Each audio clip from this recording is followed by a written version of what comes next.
이번 시간에는 사주팔자에서 타고나는 복에 대해서 한번 설명을 드려보려고 합니다. 그래서 각자 사주팔자가 다 다른 만큼 각기 다른 복을 가지고 태어나는데요. 그 복에는 여러 가지 그런 범주들이 있지만 내 사주를 딱 열었을 때 내가 어떤 복이 좀 두드러지는 사주를 갖고 있구나, 그런 부분들을 설명을 드려보려고 합니다. 첫 번째로 사주의 인성이 많은 분들이 있을 거예요. 그러니까 사주를 열어서 인성이 있는지 없는지 한번 확인을 해보세요. 내가 인성이 있다, 그러면 이거는 기본적으로 어머니 복을 가지고 있는 거예요. 인성이 사주에 있다라고 하면은 일단 그 사주 흐름이나 아니면 그 비율에 따라 가지고 정도는 달라질 수는 있겠지만 어머니 복이 기본적으로 있다라고 봅니다. 또 사주에 재성이 있는지 한번 살펴보세요. 재성이 있으신 분은 내가 아버지 복이 있구나, 이렇게 생각을 하시면 돼요. 그러면 어머니 복이나 아버지 복 얘기가 나왔으니까 제가 추가적으로 설명을 드리면, 부모 복 같은 경우는 정신적이고 물질적인 부분을 모두 다 포함하게 됩니다. 그래서 각자 아버지 사주가 다르고 어머니 사주가 다르잖아요. 부모님 사주에 의해서 내가 받을 수 있는 정신적이고 물질적인 그런 복의 정도는 달라지나, 이렇게 사주 안에 인성을 가지고 있는 분들은 기본적으로 어머니 복, 재성을 가지고 있는 분들은 기본적으로 아버지 복이 있다고 생각을 할 수 있습니다. 부모 복이 있다는 거는 말씀드린 것처럼 정신적인 부분은 얼마만큼 내가 사랑을 받느냐, 혹은 부모님께 영향력을 받느냐, 혹은 부모님께 내가 얼마만큼 마음이 있느냐도 포함이 돼요. 즉, 이렇게 부모님 복을 사주에 가지고 계신 분들은 내가 사주에 인성이나 재성을 같이 가지고 있거나 둘 중에 하나만 가지고 있으신 분들은 유대 관계도 있다라고 봐야 돼요. 자녀를 둔 그런 부모님 같은 경우 자녀분들 사주를 열었을 때 사주에 인성이 자녀가 많잖아요. 그러면 그 양육을 어머니가 하는 게 좋아요. 양육도 엄마가 하는 거, 양육이나 훈육을 말씀을 드리는 거예요. 양육이나 훈육을 엄마가 해주는 게 좋고요. 사주에 재성이 많다, 그러면 양육을 아빠가 해주는 게 훨씬 더 효과적이고 효율적입니다. 그 자녀 입장에서도 희한하게 사주 안에 인성을 갖고 있는 자녀는 엄마 영향을 더 많이 받아요. 사주팔자가 이렇게 있으면 연주와 월주에 해당되는 부분이 초년에 해당되는 부분인데, 이 부분에 특히 인성이 딱 자리를 하고 있어요. 예를 들어서 가장 최고로 치는 자리는 이 자리입니다. 이 자리에 예를 들어서 정인이 있다, 그러면 가장 엄마 복을 많이 받는 사주가 되는 거예요. 그리고 이 자리가 아니더라도 뭐 이쪽 부분에 인성이 이렇게 좀 예쁘게 자리를 하고 있다, 그러면 초년에는 그 아기는 되게 껌딱지 같이 엄마한테 딱 붙어 있어요.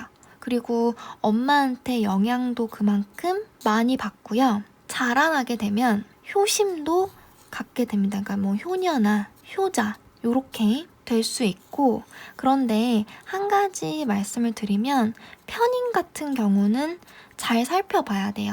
편인도 인성이기 때문에 기본적으로 어머니와의 연을 뜻하고 어머니에게 그만큼 영향력도 받고 마음도 있는 그런 성향을 갖고 있는데, 효신살이라고 해서 어린 나이부터 일찍 부모님으로부터 멀리 떨어져서 살게 되는, 약간 이제 효신살이라고 하면 불효 이런 의미도 있거든요. 편인 같은 경우는 잘 살펴봐야 되고요. 정리를 드리면 이 사주 안에 인성이 예쁘게 적절하게 자리를 하고 있다면은 내가 엄마 복을 타고났구나, 이렇게 생각을 하시면 됩니다. 그리고 재성은 아버지 복이라고 말씀을 드렸어요. 마찬가지로 사주팔자 안에 내가 재성을 적절하게 가지고 있다, 그러면 내가 아버지한테 그만큼 영향도 받고 정신적인 사랑도 받는다는 것이고 유대 관계도 있습니다. 그래서 양육을 받을 때 아버지 그러니까 재성의 영향을 더 많이 받는 그런 사주라면 아버지가 양육을 해주는 게 조금 더 효과적일 수 있고요. 그 다음에 많이 보는 게 관성이겠죠. 이 관성 같은 경우는 여자분들 사주에서는 남편복을 뜻합니다. 남편복이나 이제 애인복 아니면 남자복이라고 생각을 하면 되겠죠. 그래서 내가 사주에 관성을 적절하게 가지고 있다. 이렇게 됐을 경우는 내가 남자한테 어느 정도 받을 수 있는 복이 있구나. 그리고 이거는 마찬가지로 내가 남자랑 유대 관계도 갖는구나. 이렇게 생각을 하시면 되고요. 관성이 있는 여자분들 중에서는 관성과 인성이 예쁘게 자리를 하고 있으면 관인상생이라고 해요. 흐름이 관, 인, 비가 되면서 남자로부터 덕을 내가 상당히 많이 가지고 오는, 따라서 관인상생 사주는 남자복이 상당히 많은 사주라고 볼 수가 있습니다. 그리고 식상을 볼게요. 식상 또한 여러 가지 의미가 있지만 복의 관점으로 본다면 자녀복이라고 생각을 하시면 돼요. 그래서 실제로 사주 안에 내가 식상을 가지고 있다. 그러면 아이도 상당히 좋아하고요. 그리고 자녀한테도 받을 수 있는 덕이 있다. 이렇게 봅니다. 또한 이 자녀복 같은 경우는 연주, 월주와 일주와 시주를 통틀어서 이 자리로 이제 보게 되기도 하거든요. 그래서 이제 시주도 적절하게 살펴야 되고 사주 안에 이제 식상이 일단 기본적으로 있어야 아기도 여자분 같은 경우는 잘 낳고 이렇게 될 수가 있는 거죠. 그리고 남자분 같은 경우는 자녀는 관으로 보게 돼요. 그래서 요것도 추가적으로 참고를 해주시면 될 것 같고, 사주 안에 만약에 식상이 없다라고 했을 때는 아이를 그렇게 원하지 않을 수 있어요. 식상이 없고 예를 들어서 인성이 발달을 했다. 그러면 아이를 그렇게 원하지 않습니다. 그리고 아이도 별로 좋아하지 않을 수가 있고요. 식상은 자녀복뿐만 아니라 일복을 뜻하기도 해요. 그래서 사주 안에 식상을 내가 많이 가지고 있다.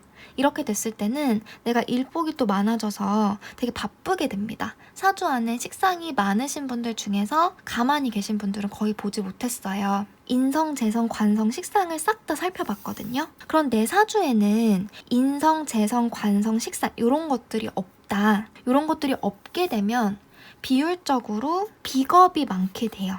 내가 인성이나 재성이나 관성이나 식상 이런 성분들을 사주에 많이 갖고 있지 않잖아요. 그러면 자연적으로 비겁이 퇴과하거나 비겁이 상당히 많게 자리를 잡을 수가 있는데, 비겁이 많게 될 경우는 독립성이나 주체성 혹은 생존 욕구가 상당히 많아지게 됩니다. 생존 욕구가 많아진다라는 것은 그만큼 생존 방법에 있어서도 내가 상당히 연구도 많이 하고요. 많이 가지고 있다라는 거예요. 그래서 이러한 독립성과 주체성 또는 생존에 대해서 내가 터득한 지혜를 통해서 자수성가하게 됩니다. 자수성가하는 스타일이에요. 이 비겁이 많이 발달되어 있는 분들은 나 자신의 능력이 그만큼 많아요. 일단 기본적으로 내가 어떤 조직을 리드를 하거나 사업을 독립적으로 하기 위해서는 사주가 신강하고 봐야 돼요. 신강해야 이런 것들 리드하고 사업하고 이런 것들을 내가 감수를 할 수 있고 감당을 할 수가 있거든요. 그런 부분에서 사주 안에 비겁이 많게 되면 신강하게 될 확률이 되게 높아요. 그래서 이런 비겁이 많으신 분들은 나 자신의 능력, 다른 사람들의 도움을 받지 않고 나 스스로의 능력이 출중하신 분들이 많기 때문에 사업체를 직접적으로 운영을 하거나 어떤 조직을 리드하게 될 수 있습니다. 그래서 이런 비겁이 많은 분들 같은 경우는 사실 인성이나 재성을 가지고 있지 않을 경우는 부모복이 좀 떨어져요. 재와 인이 발달된 사주에 비해서는 이 비겁 같은 경우는 부모복도 좀 떨어진다고 봐야 돼요. 그러다 보니까 주변에서 받는 것은 그만큼 적겠죠. 하지만 내 자신의 그런 독립성이나 추진력, 능력을 통해서 엄청난 결과물들을 이뤄내는 그런 에너지와 잠재성이 있는 분들입니다. 십성을 기준으로 해서 내 사주에 타고난 복을 볼 수 있는 방법을 설명을 드렸어요. 최대한 쉽고 사주 초심자들도 이해가 될 수 있게끔 설명을 드렸으니까 사주 한번 열어보시고 도움 되셨으면 좋겠습니다.